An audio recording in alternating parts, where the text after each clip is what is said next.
aktivizimin e menjëhershëm të planit kombëtar për përballjen me virusin e Nilit perëndimor.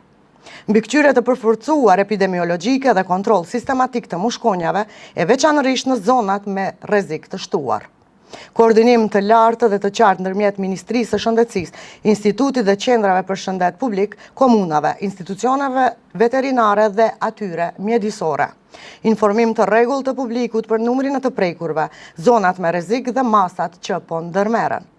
Publikimin e të gjitha kontratave për dezinfektim, kompanive të angazhuara dhe shumave të paguara, datave të spërkatjes dhe zonave të trajtuara. Publiku duhet të di kush ka vepruar, kush ka dështuar dhe ku kanë përfunduar paratë publike. I bëjmë thirrje qytetarëve të përdorin mjete kundër mushkonjave, të veshin rroba që mbulojnë duart dhe këmbët, të vendosin në rrjete në dritare dhe të largojnë ujin e ndenjur nga oborret, balkonet dhe enët.